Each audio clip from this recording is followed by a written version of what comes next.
Welcome to Fatherhood Dojo. We're going to be talking about marriage relationship changes with kids over time.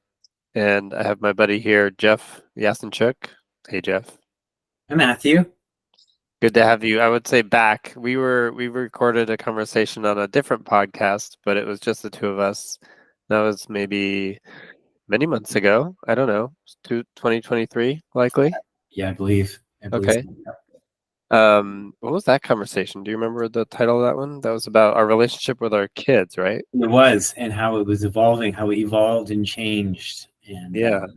expectations. Yeah, that was wonderful. Wonderful conversation. Yep. A lot of insight I gathered from that. Yeah. That was, if anyone's looking for it, it's under Project Rad Dad, and it's somewhere in the middle of a limited 10 series of podcasts. But yeah, let me introduce you, Jeff, and then we can dig in. We're going to do a grounding exercise, which I haven't always done on these podcasts, but we used to do all the time on the Project Rad Dad. So we're going to stick to that too. So Jeff, for people listening, I know Jeff through a circle experience with the Rad Dad Collective. He was in circle with me. I was in circle with him for 6 months, maybe 10 months. Yeah, I would say 10 months. I would feel like it almost felt like a year. Well, I have no idea. Maybe longer. Let's make it up. Yeah. It was like 17 years. I have no idea. Many months, great connection. And then we've stayed in touch. And of course, we did that podcast. So Jeff is an educator. He's a trained coach. He's a father of 3. He's a husband for 23 years now. And I would think of you, Jeff, as someone who's thoughtful, playful, and insightful, and a joy to speak with. So thank you for joining me today. Thank you, Matthew. I really do appreciate the opportunity to be called back to connect again. Yeah, I was looking forward to this conversation for quite some time. Awesome. Well, let's do a quick grounding. So for anyone listening, you can just find yourself comfortable in a chair, or if you're standing, notice your feet on the ground. If you're driving, definitely keep your eyes open. Otherwise, I invite you to close your eyes and just notice your body for a moment.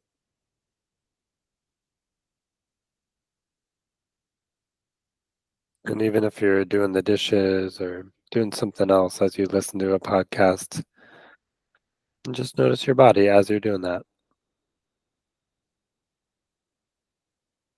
Notice the quality of your breath. Is it deep or shallow or somewhere in between?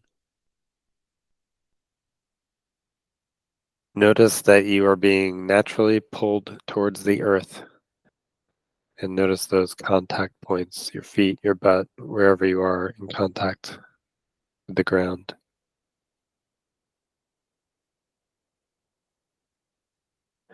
And then allow yourself to take a bit more of a deep breath than you're taking, any level that suits you. And if you're in a place where you can make a little sound and not feel too embarrassed, I'll invite you and me, Jeff, to do a little ah sound after a deep breath. So let's do a deep breath in with an ah. Ah. And that from my yoga experiences, an energy of the heart making a sound. The sound of the heart is ah. So perhaps that will help us today. And when you're ready, come on back to the conversation. Welcome back. Thank you. Wonderful. Yeah. Thank you. You're welcome. It helps me as well. I wanted to ask you, Jeff, because some of the other folks I've had on this podcast, Fatherhood Dojo, have been people who are like coaches or authors, or they kind of have an offer out in the world that makes it sort of interesting for them to be in this conversation and share that with others. That's different for you. So maybe you could share a little bit about what is it that compels you to be in this conversation?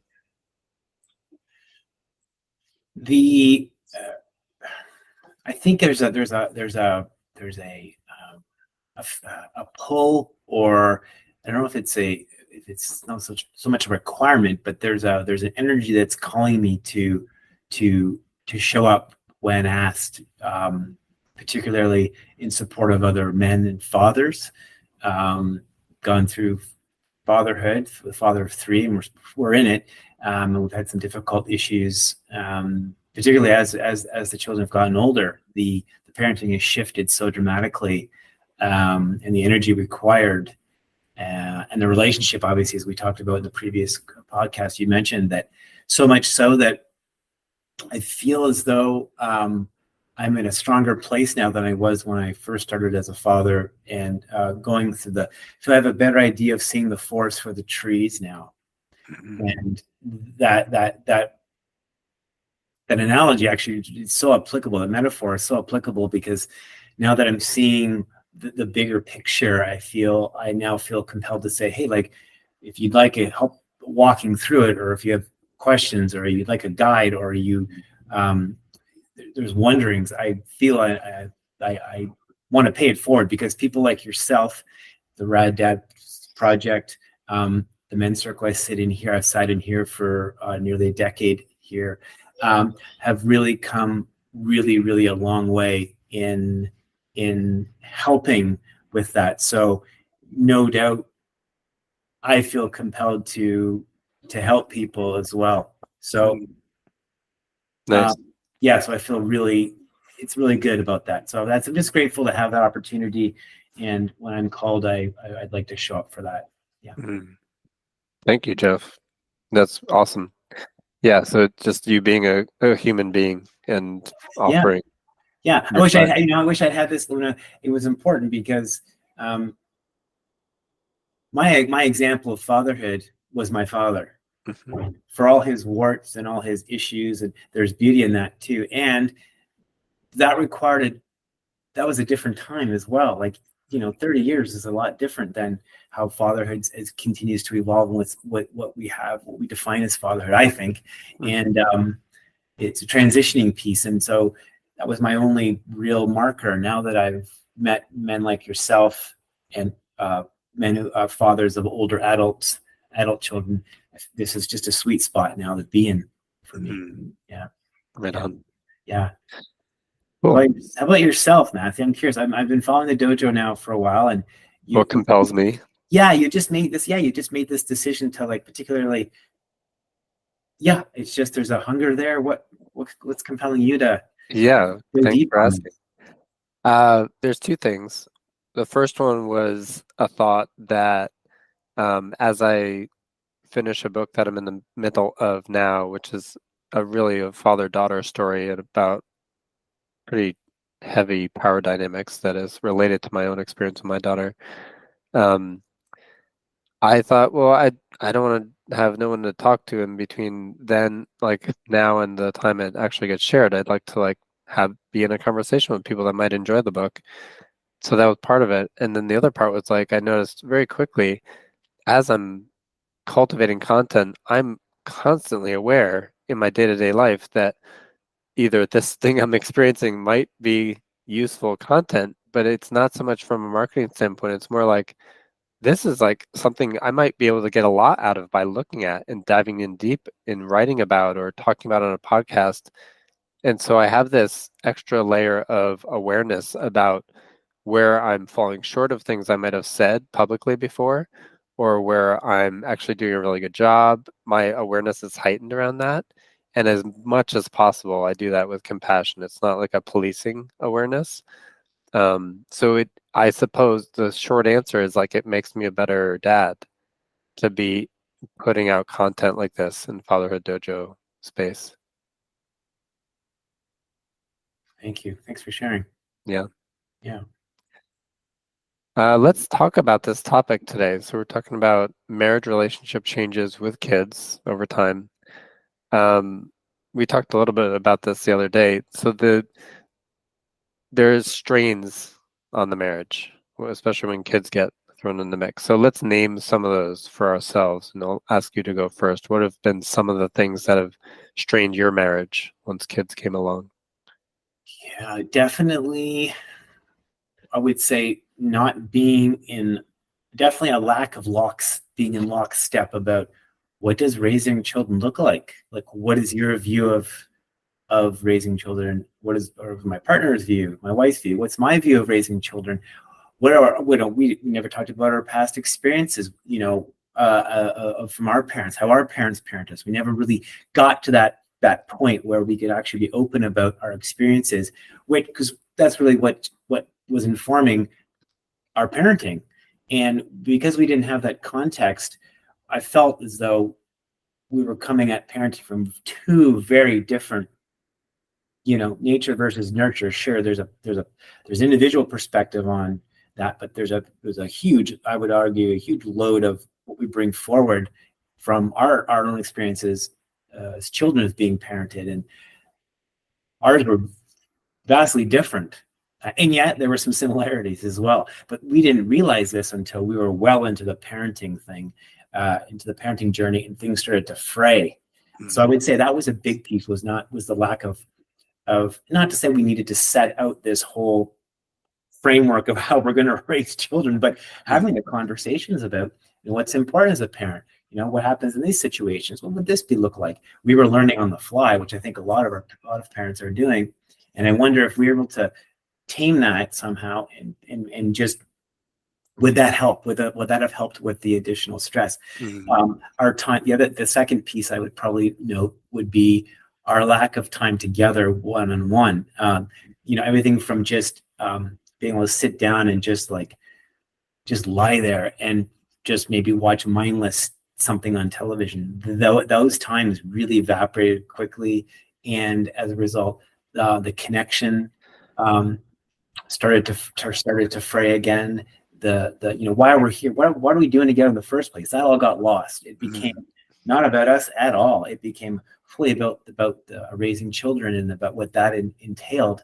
So things like physical intimacy started to fall away. And I know for me, that's the piece that it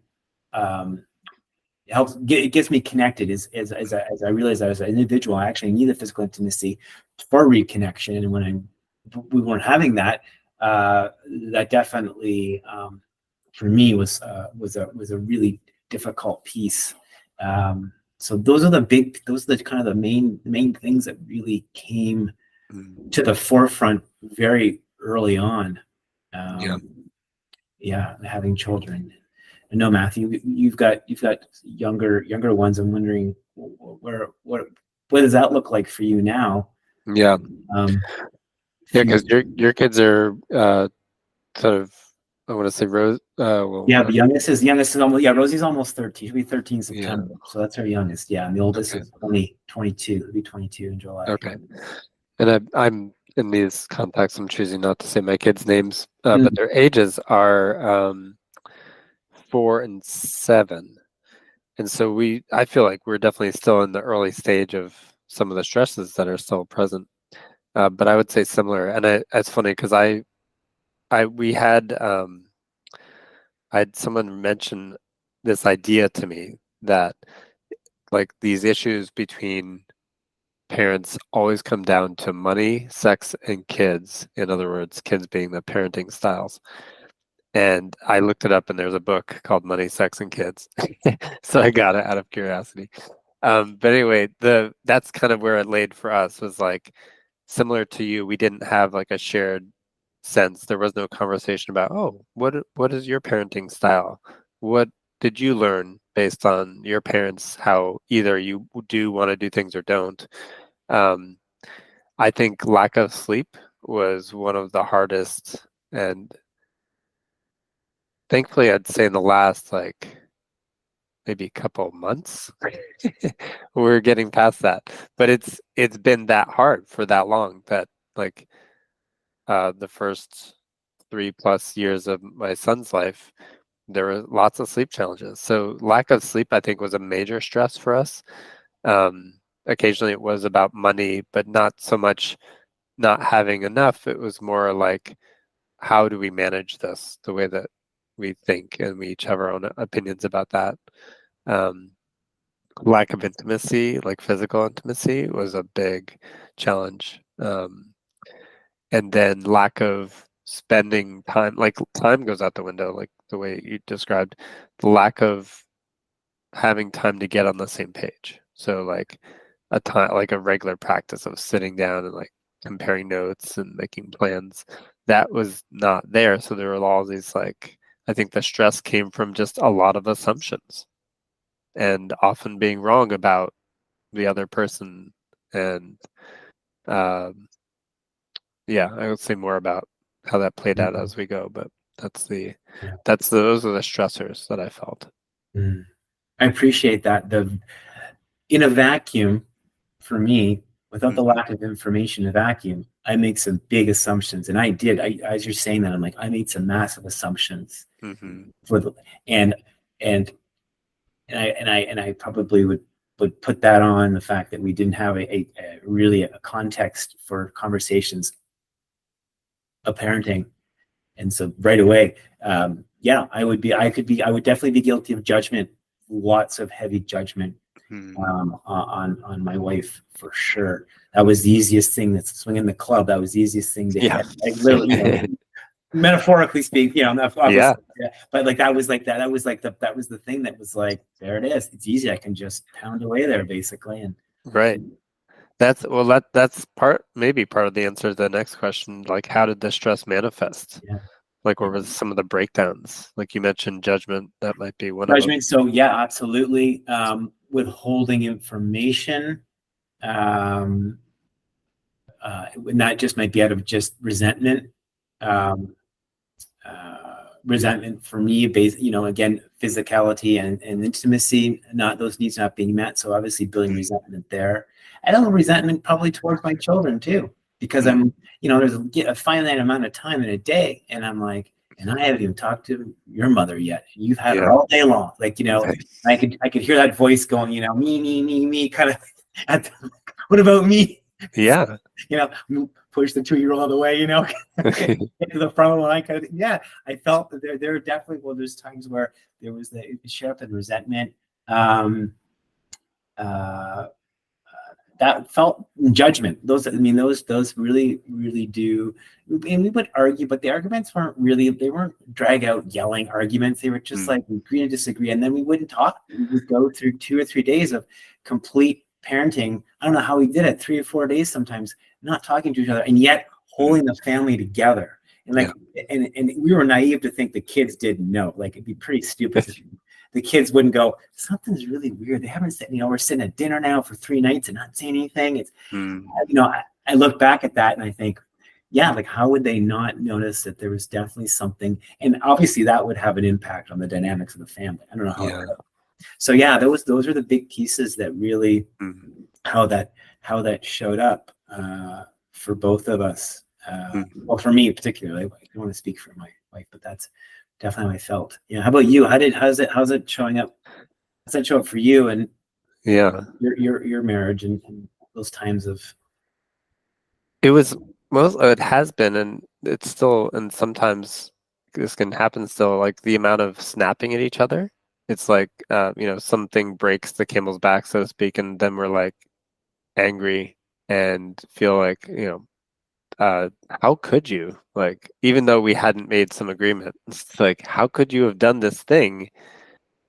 And then, on the rare occasion that we've had chances to make agreements, and then it still doesn't get done a certain way, and it's like, how could you? We said, and therefore you just should. Um, the judging silently, if not snapping, so lots of silent judgment. And then this one was, I think, the hardest was the wondering, the thoughts of, is this a failing marriage? Like, is that just what happens in a failing marriage? And these are the signs that are like, I should pay attention to these signs as an indicator that I'm in a failing marriage and it's going to eventually be lost. Yeah, I would agree. I felt as though there were times where my wife was looking outside going, how can I cut bait and run? And I had this fear that here I'm on one hand, resentment, some judgment, and at the same time I'm thinking, but please don't, what do you like? Please don't pull the cord on this. And there was always that, that piece that came up for me. So yeah, it's funny when you said that. I have felt this. This is Mm. it. To hear you say that, I'm like, that was kind of normal. Like not knowing that part of it was part of it. It was just part of what it was. Yeah. Um, hmm. Yeah, and I mean, this is just a general statement, but I imagine this is super common. Like the amount we've spent in dad circles without giving confidentiality away. This is easy for me to say in part because I know it's like super common, sadly. It's super common. Is this Yeah. the end of it? Is this how it ends? Does it end like with like a whimper? Like I feel like Yeah. it started with all glory and excitement and fun and frivolity, and then it was like, and then it just devolved into like, oh well, I guess that's it. See you later. Yeah. You get the kids these days. I get the kids these, like, oh, my mind.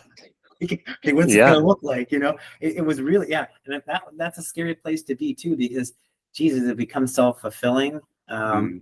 And I have friends of ours, some family friends, two sets of family friends who their marriages have dissolved, and part of me was like, yeah, I just, no judgment, but I'm always curious, like what happened, because I were never privy to the intimacies of all that, and he was very guarded. One of them was very guarded about his, and I never asked unless he offered to share, but he that was felt the same way, that there was a piece where he could see it coming, and he felt he couldn't do anything about it, Yeah. and then that's it. That scared me. Yeah. Well, this is a good segue into what the next question is: what interventions have you guys either created or experienced or Mm-hmm. Yeah. Recently, I have to say, actually, we were living, as we were talking, that space we were just talking about momentarily. We were living that for about 8 or 9 years, probably. I would say pins and needles, thinking about just that whole, maybe longer than that, actually, maybe 12 years. And it's only recently in the last year that we've sort of, I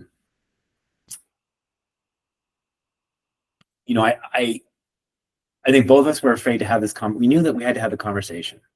A lot of the drama, a lot of the trauma in the family had sort of was run a bit of its course, and we're at different stages of family now. But in that time leading up to that piece where we're at, I was fearful of having the conversation about how are we doing? What does the future look like? Should we be talking about a future? Like all of these factors I felt flooded and overwhelmed. And it wasn't until about a year ago where we somehow, I don't know, we just sat down. No one was around. I don't know where everybody was, but it was the two of us there. It was a weird Saturday afternoon. I don't know how it happens, but we were there. And I was the one who said, I'm really scared. And I was being I said, there's a fear here that, that we don't look this in the eye and really address this with complete honesty and compassion and empathy. We where do we go from here? And so for her to say, let's talk, like she patted the couch and she said, sit down, and I was like, okay. And it felt so powerful that we had some agreements at the beginning. We said, we're not going to cut each other off. Let's take our time. Obviously this could be emotional, but we're going to end. It took us into the evening where it was maybe a couple of hours, 2.5 hours. And again, yes, it was a wonderful opportunity that happened. And since then, there's been a shift. We committed to going back to couples therapy, which we had gone on and off. Matthew, I can't tell you, my gosh, on and off for like a decade. Just, we try a couple stints and then we get distracted with whatever's going on in the family. So that falls away. And then we never get to the, so we have recommitted. So yeah, so we're going every 2 weeks. We're committed to going to seeing our couples counselor. And it was a recommitment because I think we realized that this is what we both wanted. In the end, we want to grow old together. I have so much to learn about this beautiful woman that I never really had an opportunity to. We were only dating for, I would say, 16, 18 months before she was pregnant and with the first child. And yeah, loss was lost. I think we are actually mourned a lot of that, not having that connection. And even going back to like having those conversations about What does it like to be? What do you think it's like to be a parent? Like we never even had that. It was like, you're a parent. Good luck. Here you go. Holy moly, disgusting. You know. And she had just gone through a traumatic thing with her family, sudden death. So there was all these pieces. So just to look back on that and go, we've come so far. This is what we want, and we both agreed. You know, we both did. This is what we want. This is what I want. This is what she expressed. Okay, let's do this then. Let's turn this. And there's been a shift. There's been a shift in the energy, and it's felt different. And honestly, I don't know if I can swear on this, but there's like no more fucking around. Like it's like this is it, man. Like this is where we need to make decisions. You know, soon we'll be empty nest. You know, 4 or 5 years, and you know, what's that gonna look like? So that was really a big piece for me. Yeah, that was where we came from. And again, it's so early, but yeah. Thank you. Yeah, thank you. How are you? I mean, I don't want to force a response, obviously, that you don't feel, but what's up for you when you as I'm sharing something? I mean, I'm curious what's up for you and what you're connecting with. Yeah, thanks for that. What I'm connecting with is, for one, I was realizing like the word intervention may as well be called interruption. Like there's a pattern going on that needs to be interrupted. And I appreciated that as you shared, like you were the one to speak up, and it was done in a really vulnerable way. It wasn't like, hey, this is fucked up. Like we gotta fix this. It was like, I'm scared. And thankfully your wife received that. I can imagine like different tones and different communications might not have been received as nicely or as warmly. So kudos to you. Uh, I felt proud of you that that's the choice you made to communicate that way, because there's lots of other options. Yeah, I was scared. I was really scared because like the other option is that I guess the other side is that, as you said, this response could have been, you know what? I think we need to just we do need to take a break. And I shit, that scares me. That scared me. Even think about it now. Yeah, it's very it's landing. Yeah.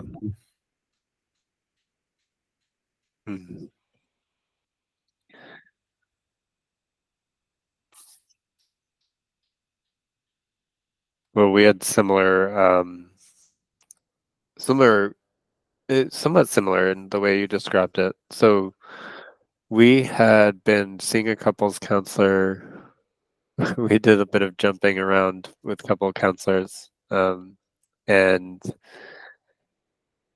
there was sort of like we went through two, and each of them had a gift for us.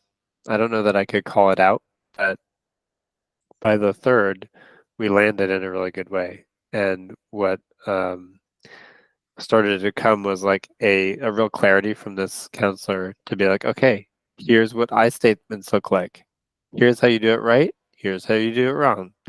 And it was like, oh, like this person was able to say these things in a way that made it so easy to just like, here's the game that you need to play right now.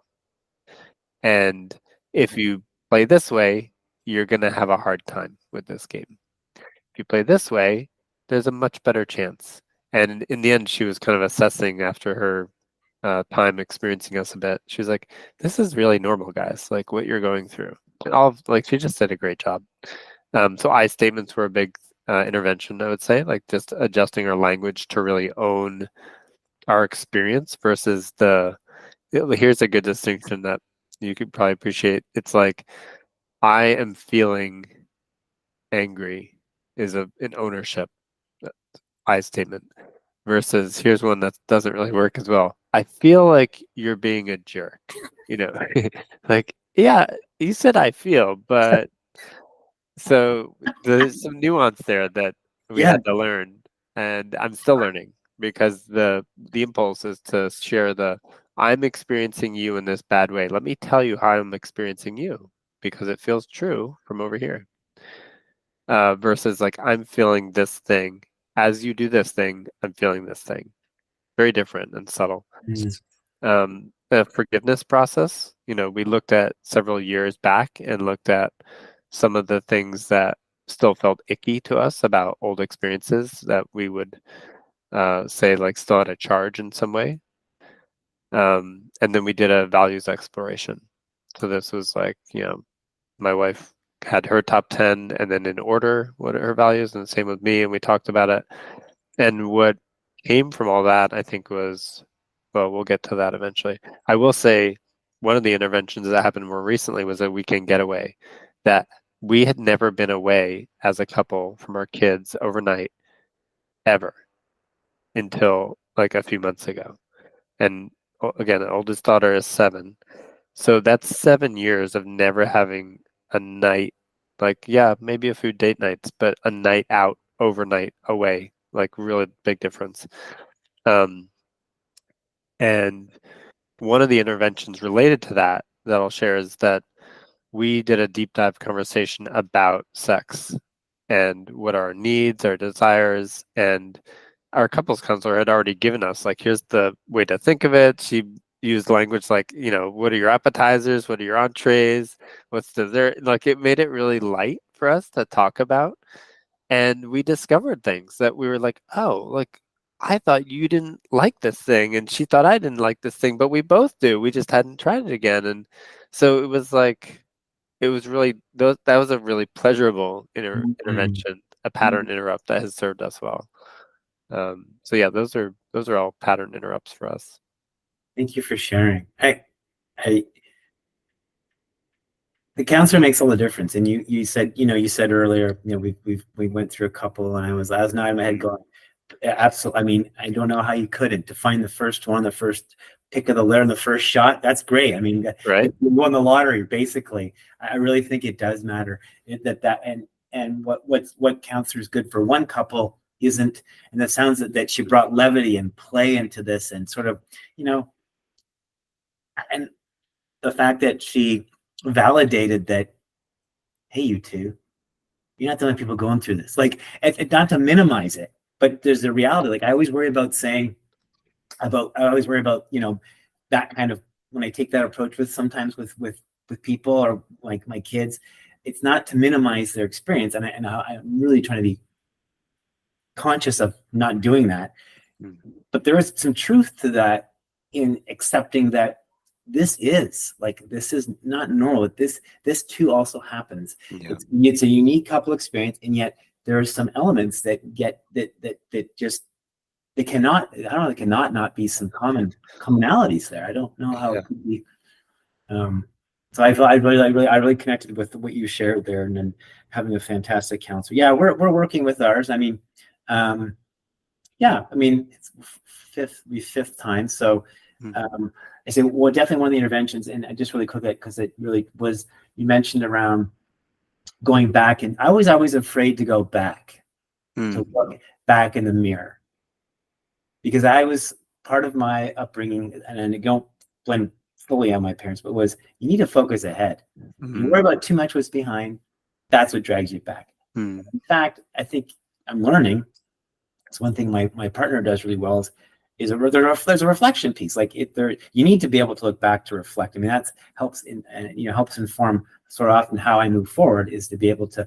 And when it was brought to our attention that there's energies there, and we're able to kind of have the courage to go back and address that, it wasn't just me holding these. I realized my wife as well had reticence too about some things, that was either shame tied up into it, or we had guilt, or it was powerful. It was just to open that up a bit and just let it out. It was like, oh, and there's no more judgment on this, but we're using this to inform, and to clear.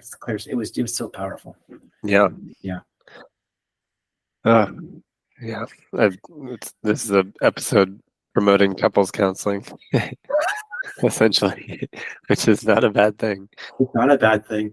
It takes courage, but it takes courage for both people to want to get, and for both people to want to get it and show up. I mean, yeah. Both people have to want to do it. Yeah.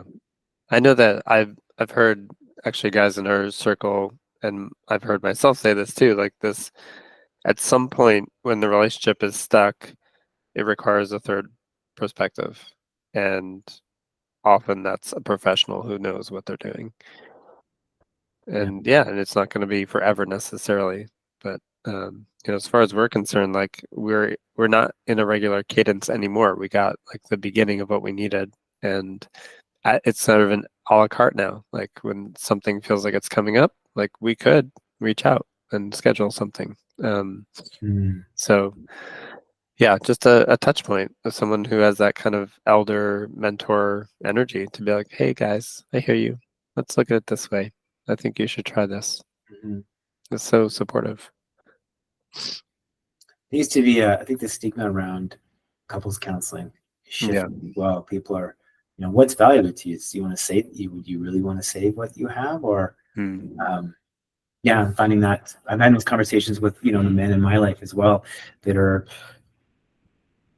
and it's just you need to ask for what you need. Yep. Well, since some of those interventions, what would we say about how the relationship gets nourished now? And in some cases, if we want to say how the relationship is still not being nourished yet. Well, there's more gratitude. There's a feeling of gratitude going both ways that we would struggle with. We go through periods of lack of gratitude or not, just you're just doing your job. But I'm realizing how powerful, particularly for me, when my wife says, "Thanks for I know you had a busy day. Thanks for going to get that bag of dog food. You didn't have to." Like I can't tell you how much that for me is like I will walk across fire now for her. Like I'm not saying it's transactional, but there's a piece where it's like I'm seen and I appreciate it. And so we're really working on we sort of an agreement, at least once a day we want to acknowledge each other somehow. It doesn't have to be forced. It might be just getting into bed. It might be if it doesn't happen, it doesn't happen. But we've kind of thought, again, not forced, but expressing gratitude, those small pieces, it's such the small things that's helping us rebuild what once was fairly, healthy relationship. And the other thing that's been working has just been smiling. Like it really, and not to say we walk around with smiles all day long on our face, and it's this, it's from morning till night. It's not like that, but it's the acknowledgement. It's like, I see you. Hi, how you doing? And I'm becoming more obvious when I say, how is your day, or how are you doing? I'm actually am asking. So I'm not going to ask unless I really want to know. So if I'm going to ask you, you had a phone call. I know you had a tough phone call coming with a client. How are you feeling about that? And then to turn and go, okay, but hang on, I'm just got to go and get the cookies out of the oven. Like, do you know what I mean? Like, I'm really being conscious of, don't ask, Jeff, unless you are prepared to be there in the moment. So there's an authenticity, there's an authentic piece around all that too, that we've both been working on. So that's sort of been some of the elixir that we're really is small things. We've been through so much together for so long. It really is just the small things that just were like start to bring things sort of together. Does that make sense? Absolutely, yeah. It's such little things, like the smiles and the acknowledgments. I totally feel that, like how simple these things are, but how it's part of the warmth and part of the sweetness. It's usually the first thing that goes too. Yeah. Like when things get ugly and tough, when there's conflict, it's the first thing that goes. Is like, I'm not going to play my hand. You're not going to see my hand. I'm going to give stone face if I need to give stone face. I might be scared behind this face, but I'll never show you that. So, yeah. Matthew, what works for you, and what are the pieces that you are adapting? So what I was going to share a brief story based on what you had said. That like maybe it was last week, my wife was feeling like she just had too much on her plate, and I was going to go get the kids and bring them back and make dinner, and she had just had a lot of schoolwork to do, and So I was like, okay, I'll do it. And so I got the kids out. I had prepped a lot of the kitchen for like making the meal. When we got back, the meal had been made. And I was like, it felt so good. It was such a gift to like, it wasn't like I did not have to like pressure her. There was no shaming involved. She just made a decision like I can handle this. And I was like, oh, how'd you decide to do that? And I was just so, it wasn't my first question after. It was like, thank you. But she was like, oh, I realized I could and I wanted to do it for you. I was like, oh man, that feels so good. So that kind of, those like gifts, I guess, is a part of the nourishment. Um, the rare date nights is part of the nourishment. Mm, I think for me, while I feel present, I still feel a little awkward. I feel like being on a date with my wife is still a new practice. Like mm. it's like returning to an old way of being that's not quite landed. Um, Sleeping better has made a big difference. So generally just calming our nervous systems. Um, Humor has made a big difference. So I've noticed that both my wife and I are able and willing to be playful in a way that we haven't been for a long time. I think that's for me, that's the thing I think of as one of the first things to go when things are stressful is my humor. And so it's been absent for a long time in terms of regularity. So it's more consistent now, which is really awesome. I feel nourished by that. And I think generally, some of those like helping each other get our needs met, as we are aware, um, whether like my wife handles a lot of the laundry, I handle pretty much the dishes. So on occasion, each of us is doing the other's thing because we realize that would be supportive. Yeah. Yeah, I hear that. My heart feels really warm as I hear some of that. As I hear you sharing, there's so much wisdom there. Wisdom, and I mean it in a really like there's a return to what is like. It's Mm, sort of, as you mentioned, going back to the humor. That was part of who you are and how important it was between the two of you to have this connection through humor and through levity and playfulness.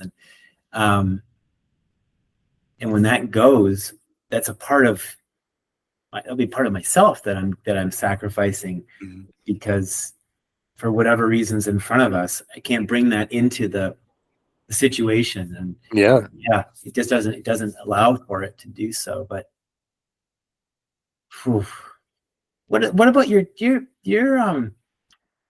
Do they notice, like, do they notice things when things are, you know things are moving in a positive or in a really Mm, healthy, like, is it, I can't remember, like, yeah. that far back, but I think I don't know, to be honest. I can't tell. I generally see that my kids are at such an age where they're going through developmental stuff, and it seems like no matter what we do, they're going to go through that stuff. My 4-year-old is very interested in doing everything himself, like cooking an egg, and it's like I haven't even shown you how the pan works. Like great, let's do the part that you can do, but like he's like gets upset if I don't let him do everything. mm, And then my daughter, she she has a very strong will, and I mean it's been this way for a while, which is awesome. Like that'll serve her well long term. But she gets very upset. And I think both of them are learning how to regulate emotionally. So that is to say that what I do notice is like if my wife and I are embracing and the kids are there, often like one of them at least, or if not both, will come over and join the hug, and there's like a hug pile.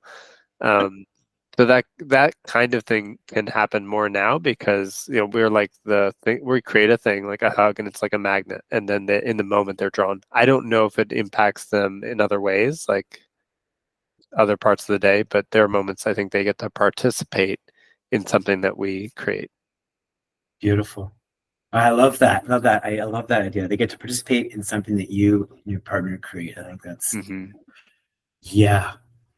because my judgment would be that that's what they need. They take their Yeah. they take their cues from mom and dad. Yeah. Yeah. I love hug piles. Yeah. Maybe there's like, uh, yeah, let's say these two questions we could answer in one, and then we'll probably have a wrap up. Mhm. Um, New mindsets, intentions, and practices. We've talked a little bit about rituals and practices, but any more to say that, or just mindsets in general? What are now present that were not before? Well, the mindset that's definitely has been the shift towards, we both agreed this is something we want to continue. So with that in mind, it's always serving the relationship, having that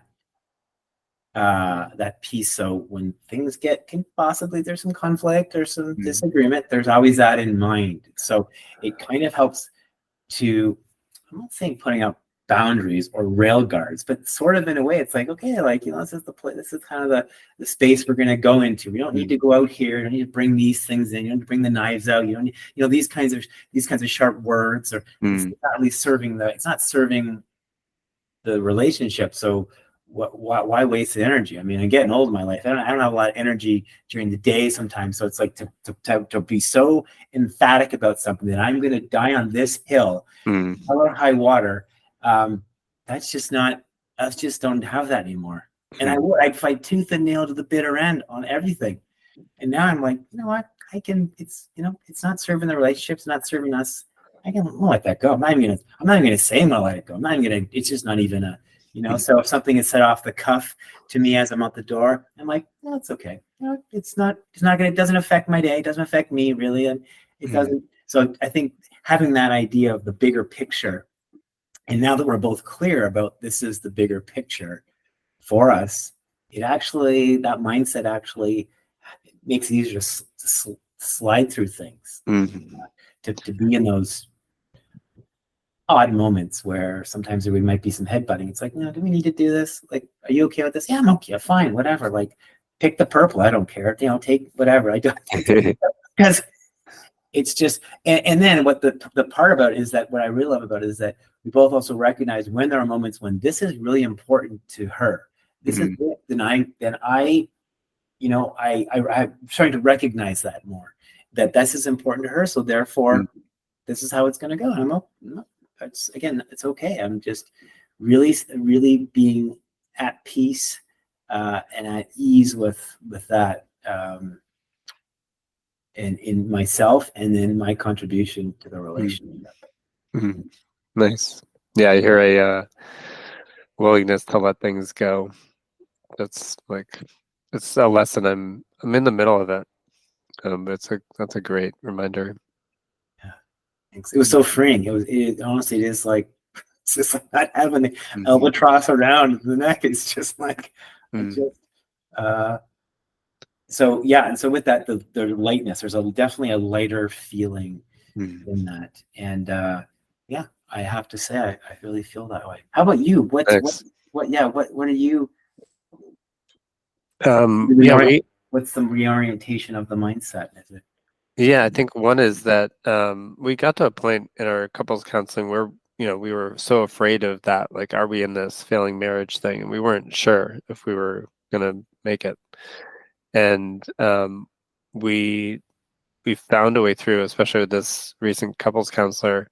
And I think the mindset now is like, okay, we've chosen, as you sort of mentioned, we're in this. This is the thing we're in. We're not, like, there's not a foot out the door because it's uncomfortable, or because this or that is not feeling good. Like, there have been enough changes and adjustments where we're like, okay, this is the path. Like, it's not leaving that makes it better. It's staying and then getting really present and really clear about some of these things that we each need.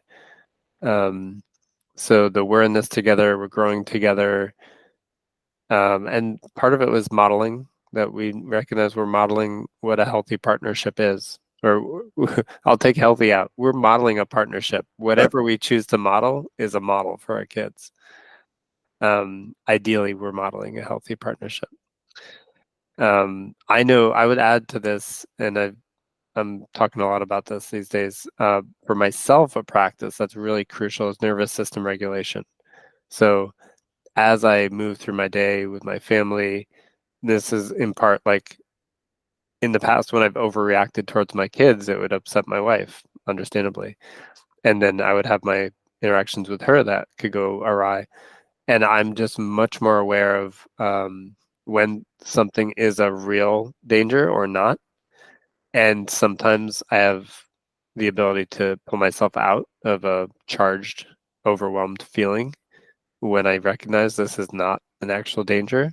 Sometimes I don't, but it's an ongoing, like it's a deep in my self-awareness and offered me more choices and offered me chances to be much more compassionate to myself and my family members. So between my wife and I think that's helped a lot. Um, Rupture and repair conversations have been a practice. So that's, let's sit down. I know that something happened earlier in the day. I just want to talk it through. And it's not so that you know what I'm mad at you for. It's so that we can build our awareness of each other and ourselves. So, like, when you walked in the kitchen and you threw the bag on the table and then you said something and you walked out of the room, I felt really disrespected and I didn't know what was going on. And I thought we were going to do this thing to get the kids out in the car, whatever that is. And the other person, like, active listening back, like, okay, what I'm hearing you saying is this, this, and this. Okay, great. In that moment, here's what was going on for me. And it was all that I statement stuff that we had learned. And then meeting every week, we look at our calendars every week, and that's partly it's like logistics, but also it's like, oh, what we're looking at is needs. These are the needs for the week, and tuning into that is a big, I mean, the calendar is a way to find out what the needs are. So I think those are practices and mindsets that have been really helpful. So much beauty there, so much learning, Matthew. Oh, wow. It's I've connected with that, and then I connected the calendar. I never thought, as you're saying the calendar, I'm like, of course, because the families are revolving around the calendar. Everyone's needs are going through the calendar. Yeah. And never realized what the calendar is always on the kitchen. It's on the fridge, and it's constantly being changed. And wow, so thank you for that. I appreciate that piece, because I'm actually going to look at that a little differently. Versus what I've got to do in my calendar, and I got to make sure this child's there. Well, it's that, and it's there's both pieces to that, and there's a piece around, like you were saying earlier, your partner had some classwork to do, so she's overwhelmed, wanted to get on that, asked you to go. May not have been your pickup day. Like we used to have, what's not really my pickup day today. That was the hill I would die on. It's not my pickup day. And versus now it's like, all right, look, that's what's required, then that's what's required. I know in the universe will get it back to me another way somehow, right? It might just be more intimacy with my wife. It might be a weekend by myself, whatever. Like, I just starting to, like, it's just, again, we're in this for the longer piece. So what does that entail? So I had a calendar, bringing that forward. Thank you for that, Jim. Oh yeah, and we're in online calendar mode now, which is amazing, because that's I'm very happy with that. Yes. Takeaways, or one takeaway at least. What are you taking away from this conversation that feels important from today, Jeff? I think the reaffirmation that these are common struggles. So there's something, there's some peace with that. Those times there where I felt what you mentioned about, is this it? Is this thing run its course? That's a natural thing to feel. And the whole, death to us part, that's not what I'm really getting at. It's more like there's a piece here that overlays everything, and it's the connection between two people. So no matter the kids come through with their lives and they do their things and whatever, but there's this through line that got blurred, and it's so grateful to be able to find that back again and see the other person and go, okay, like we still got it there. It's still there. We want to keep building on it. We almost lost it. The thread almost broke a couple of times, but I felt that was the takeaway was that there's a shared shared energy. There's a shared feeling around marriage and raising in a marriage with children. Yeah. That's very, very common. So of course it makes me wonder really quickly why some are successful and why others aren't. I mean, that's for another. Yeah. Just a wondering. It's just like, well, Yeah. So what's working? Like, so what is? Yeah. That's what I'm taking away from this, for sure. How about you? What's some gold you've got there you're going to pull out of here? Well, go backwards. So you just made me realize I still don't know when I might encourage someone to end a relationship. Like, I don't know. There would have to be some kind of unrelenting violence of some kind, not just physical, but it would have to be really obvious. But I don't know when it gets into the gray area of like, these are just struggles. Would I ever encourage someone to leave a relationship? Yeah, so that's a question. But I think I feel some of the same way, like just the takeaway of like hearing your story and your arc with your marriage is validating. It makes me feel like, oh yeah, I'm not the only one. It's not that there's something messed up with my wife and I. It's that this is a common experience and we hit a bump, and that happens to almost everyone as far as I know. I also want to take away the piece around the way that you described it. I heard a kind of flexibility with like, maybe this is not the hill to die on, and maybe this is the day that normally she would do this thing, but I'm just gonna do it because the opportunity is here and I can. And there's just something nice about, like, I guess I would think of it as going with the flow versus like the rigidness around a rule or expectation or agreement, which I can struggle with really getting attached to those things. They provide a kind of a safety for me, but I think going with the flow is much more honoring of human reality. There's a softening.